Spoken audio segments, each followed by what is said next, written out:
आप और हमारा रोटी बेटी का रिश्ता, हम बड़े भाई आप छोटे भाई। चाइना ने आग लगाई तो चाइना को छोड़ें और हमारे पास आ जाइए। हमारी बाहें आपके लिए हमेशा खुली हुई हैं, जेबें हमारी बंद हैं, बाहें खुली हुई हैं बस। वेलकम बैक टू फाथान रिएक्शन। उम्मीद है कि आप सब ठीक होंगे। आपको पता है कि रिसेंटली नेपाल के अंदर इलेक्शन हुआ है और नेपाल के इलेक्शन के बाद ये खबर आई है नेपाल के इलेक्शन में चाइना ने इंडिया से ज्यादा इन्फ्लुएंस किया। आइए इस खबर को जानते हैं कि क्या अगर नेपाल के अंदर चाइनीज इन्फ्लुएंस ज्यादा हो रही है तो इससे नेपाल को खतरा हो सकता है या नहीं हो सकता। इंडिया का इन्फ्लुएंस कम होने की वजह से इंडिया को क्या नुकसान होंगे और चाइना की इन्फ्लुएंस ज्यादा होने की वजह से चाइना को क्या फायदे होंगे। तो आइए जानते हैं इस वीडियो को, फिर आपके साथ रिएक्शन शेयर करते हैं। नेपाल का जो मौजूदा वजीर आजम है शेर बहादुर साहब, इंडिया के अंदर इनके लिए एक्सेप्टेंस ज्यादा है as compare to KP Oli Sharma साहब who is the former prime minister of Nepal. और वो नेपाली नेशनलिस्ट भी रहे हैं and he believe that there should be India Nepal ties on equality basis rather than बड़ा भाई छोटा भाई अप्रोच जो कि इंडिया लेकर चलता रहा है शुरू से लेके। इंडियन पॉलिटिशियंस कहते रहते हैं ना कि हमारा और नेपाल का रोटी बेटी का रिश्ता है, और इस पे नेपाली वैसे चिढ़ते हैं काफ़ी, नेशनलिस्ट जो है वहाँ के। वो कहते हैं ये बड़ा भाई छोटा भाई रोटी बेटी, ये क्या फजूल टर्म्स है भाई। आप और हम दो मुल्क हैं और दोनों के दरमियान इक्वलिटी की बेसिस पर रिलेशन रखें, बाकी ये छोड़े सारा बड़ा और छोटा। लेकिन ये जो शेर बहादुर दिबा आजकल पीएम है वहाँ पर, इसके लिए इंडिया के अंदर ज़्यादा एक्सेप्टेंस है। जुलाई 2021 से लेकर ये नेपाल के प्रधानमंत्री हैं। लेकिन अब इनके दौर में भी हो ये रहा है कि चाइना जो है वो इंडिया के साथ साथ टॉप प्लेयर है अगेन। फर्क सिर्फ ये पड़ा है कि केपी ओली शर्मा जिस तरह नेपाल के टेरिटोरियल इंटीग्रिटी को लेकर सेंसिटिव होता था कि हमारा जो काला पानी लिपू लेक का इलाका है ये इंडिया ने इस पे कब्जा क्यों कर रखा है, और ओपनली केपी ओली जो है वो क्रिटिसाइज करता रहता था न्यू दिल्ली को। लेकिन शेर बहादुर इन मुद्दों पे ज़रा खामोश तरह की एक रिएक्शन देता है, ज़्यादा बात नहीं करता। लेकिन इसके आने के बाद भी चाइनीज रेलेवेंस में कोई फ़र्क नहीं पड़ा। इसकी वजह यह है कि नेपाल को इन्वेस्टमेंट चाहिए और China has got the deep pockets. अब पिछले 2-4 रोज़ में एक बड़ी इंटरेस्टिंग डेवलपमेंट वहाँ हुई है जिससे नेपाल के अंदर जारी चाइना इंडिया कोल्ड वार मज़ीद खुल के सामने आ गई है। नेपाल ने कई नए प्रोजेक्ट्स दिए हुए चीनी कंपनियों को, उनमें से एक बहुत बड़ा प्रोजेक्ट था। अब ये वैसे तो बहुत सारे प्रोजेक्ट हैं लेकिन एक ऐसा है जो कि सिग्निफिकेंट लेवल का, स्ट्रेटेजिक लेवल का है, 1500 करोड़ रुपए का रोड्स और कनेक्टिविटी प्रोजेक्ट। और जैसा कि मैंने आपको बताया कि ये स्ट्रेटेजिक लेवल का प्रोजेक्ट है, नेपाल की फौज भी इसमें इन्वॉल्व है। बेसिकली ये मनसूबा उनकी नीड है। तो शुरू में जो इस प्रोजेक्ट के टॉप 5 बिडर्स थे उसमें से 4 चाइनीज कंपनियां थी, 1 इंडियन कंपनी थी। इन 5 कंपनियों ने बिडिंग की थी मेरे ख्याल से सितंबर के अंदर। लेकिन फिर 6 नवंबर को, इसी महीने 6 नवंबर को एक और चाइनीज कंपनी को बिडिंग में ऐड किया जाता है और वो कंपनी थी चाइना फर्स्ट हाईवे इंजीनियरिंग। अब आप सोचेंगे कि इसमें प्रॉब्लम कहाँ है और इंडिया चाइना कोल्ड वार कहाँ पे इसमें नजर आ रही है। बड़ी सीरियस लेवल की कोल्ड वार है यहाँ पे। अब आप ज़रा ध्यान से सुने और इमेजिन करें कि इंडियन फेवर्ड सरकार के बावजूद चाइना का किस लेवल का नेपाल के अंदर इन्फ्लुएंस है, इस नेपाली आर्मी के अंदर भी किस लेवल का इन्फ्लुएंस है। और इवन उस नेपाली आर्मी के अंदर भी जिसको इंडिया ने ट्रेनिंग दी हुई है, जिसके लोग इंडिया के लिए लड़ते रहे हैं, गोरखा रेजिमेंट जो इंडियन आर्मी की है वो तो है ही नेपालियों की। आज भी लाखों नेपाली जो हैं वो पेंशन लेते हैं इंडियन आर्मी से, जो कि रिटायर्ड फौजी हैं गोरखा रेजिमेंट के, वो इंडियन आर्मी से पेंशन लेते हैं। लेकिन ज़रा इस आर्मी पे, नेपाली आर्मी पे चाइना का भी इन्फ्लुएंस देखें कि वो किस लेवल का है। अब या तो वो हो सकता है इसको बैलेंस करने के चक्कर में हो, इंडिया चाइना ये जो कन्फ्लिक्ट है उसमें शायद वो खुद को डिसंगेज कर रहे हो, न्यूट्रल रहने की कोशिश कर रहे हो, ये भी मुमकिन है। लेकिन ज़रा देखें कि चाइना का क्या वहाँ पर लेवल क्या है, इन्फ्लुएंस क्या है। सितंबर में ये बिडिंग हुई थी ना, सितंबर से लेकर 6 नवंबर तक जब 6ठी चाइनीज कंपनी को इस नेपाली आर्मी के प्रोजेक्ट में ऐड किया गया ना, इस दरमियान वो जो नेपाली आर्मी का वीर जवान सूरमा ये प्रोजेक्ट हैंडल कर रहा था उसको घर भेज दिया जाता है, वो चेंज हो जाता है।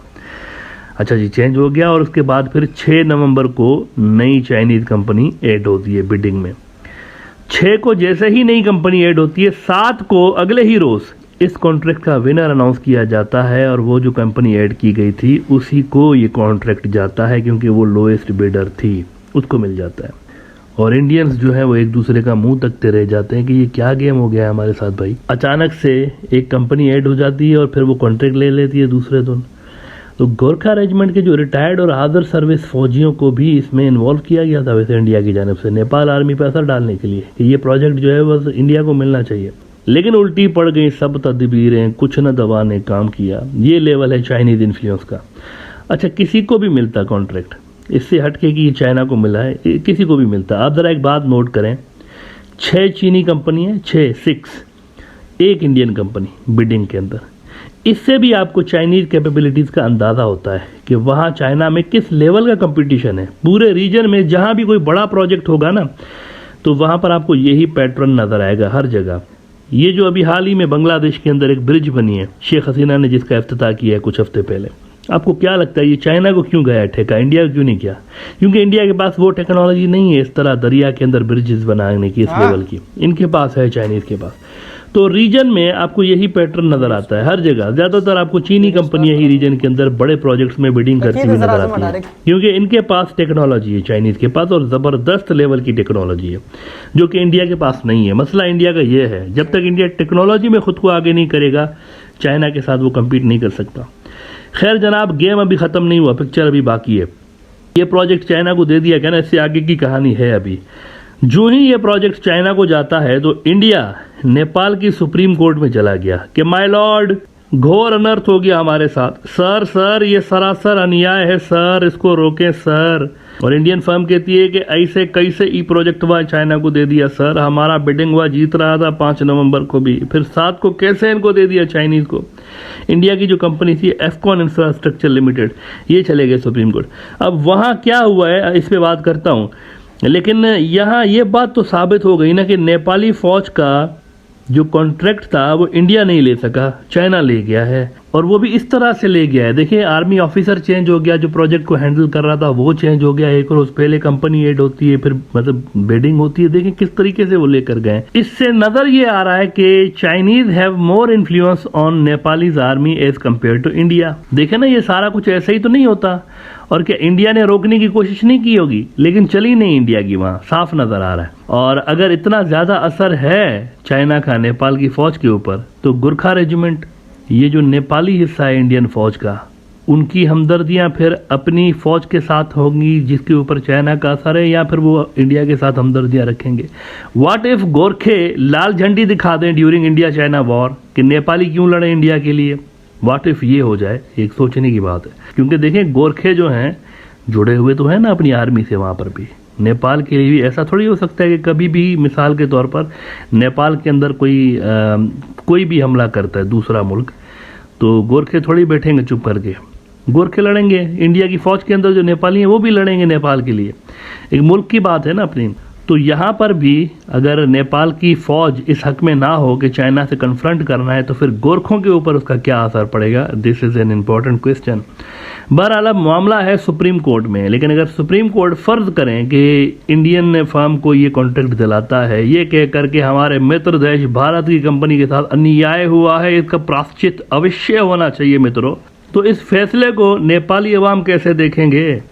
लोग तो कहेंगे ना कि यार एक लोएस्ट बिडर था, चाइना की फर्म थी और कई 100 करोड़ रुपए का लोएस्ट बिडर था, मतलब वही सेम काम कम पैसों में करके दे रहा था, लेकिन हमारी सुप्रीम कोर्ट ने इतने बिलियंस का हमें चूना लगवाते हुए वही काम महंगी फर्म से इंडिया से करवाया, तो क्या फ़ायदा हुआ? हमें तो लॉस दिया उल्टा सुप्रीम कोर्ट ने।